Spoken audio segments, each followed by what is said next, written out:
Kathy, you've promoted low-impact development as part of the response. What do you say to Peter? Well, I agree that if we are going to be successful in managing the problems that come from the impervious surfaces, the roofs and the pavement that we put in previously undeveloped areas, if we are going to be successful in managing that, we need to come up with systems that are going to be sustainable over the long term. And if we can't, then those are areas that shouldn't be developed. I don't think it's a matter of those are areas that, we can't really come up with an idea that'll work over the long term, so we'll just go screw it up.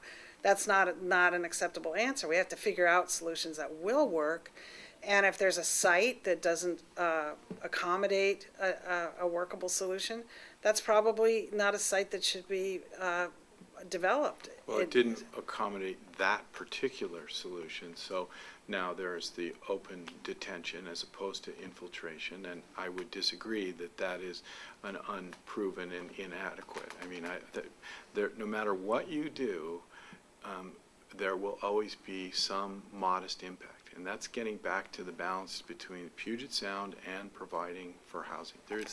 It's not a zero-sum game. You can't go to absolutely no impact and put 1.5 million people here. You're right, you got to do it at the right places, and you got to apply the best known technology that you have available to you. But LID is not just infiltration.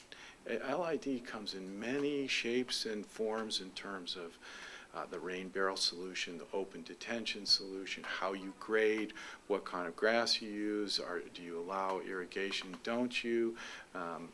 There's a number of features, and so we throw this LID term around like it's one thing. It's many different things, and we have to be able to be flexible to apply the appropriate things to the appropriate place. I would agree with you. There are places we should just plain not build.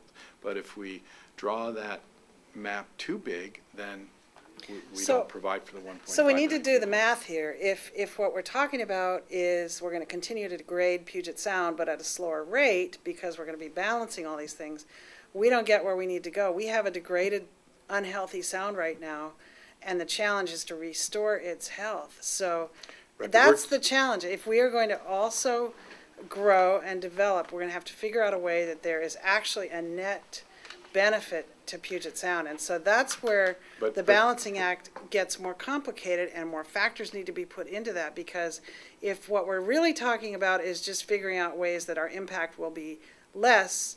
No, but you need to look at the whole system impact. That's what I'm saying. Yeah, absolutely, and I agree with you once again. So the region builds 8,000 new homes in a year. There are, 3 million homes here right now?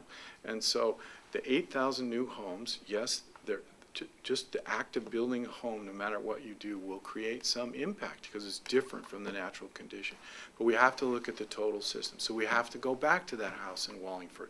We have to go back to that church or that school or that office building. We got to look at this as a system-wide approach. To think we're going to solve this issue on the next 8,000 homes and how we retain that stormwater is just a minuscule point. It would take us 100 years to build as many homes as are here today. Well, I totally agree with you, and we haven't talked much about restoration, but that's another word to throw in here. Yeah. If we don't restore damaged areas, the math doesn't work out. We don't get there because we just continue to degrade, maybe at a slower rate. And that's my verdict on the last 20 plus years, is that we've actually done a lot of things that are good. We've addressed a lot of issues for the sound, but bottom line, we've succeeded in slowing the rate of degradation, but we haven't turned the corner. And that corner, we got to turn that soon if we're going to have a healthy sound by 2020. Yeah, if I could just add one quick thing to that. I mean, there's a big advantage of looking at the system as a whole. I mean, and on the multiple jurisdictions with multiple building codes, with multiple, I mean, at a certain point, I know I was glad to hear you say that that's not a very practical, workable, or efficient system. And I'm going to let you take that torch and go work with your people on it, because, I mean, there's all these big, mega, bad words, and the one in land use is some mega land use agency, right?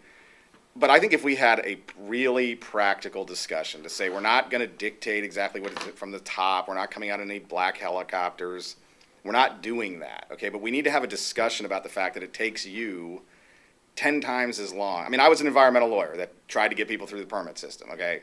It's ridiculous facially. And the fact that you're building a home, you know, that in some places probably is in 2 different cities or counties or whatever, and you literally are doing different widths of roads and different pipe standards. I mean, it seems like there's a lot of efficiencies that we could be gaining if we step back and kind of look at the whole system, which I think is really important. And then with mitigation, I think there's a huge asset there potentially, and restoration. It's not everything, okay?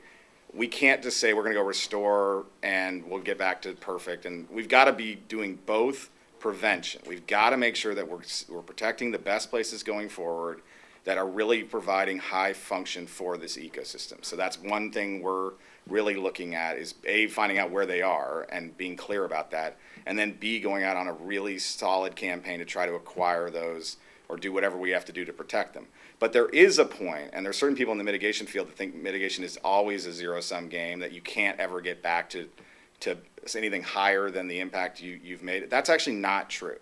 Because particularly at the beginning here, if you, in a situation like Peter laid out, if there was a point where you said we can't mitigate on site, we can't get enough rain to absorb here, but we could look over the hill or look up the creek, and there's a big piece of land that if we preserve that as a wetland going forward, it would capture way more rainwater, it would infiltrate way more rainwater, and particularly at the beginning here, and we have a lot of these laid out in watershed plans. The Chinook Salmon Recovery Plan has a lot of places that particularly whoever gets there first and can pick the really high quality sites, you can actually get lift, meaning you can get a biological up if you go and protect or restore a really important functional place.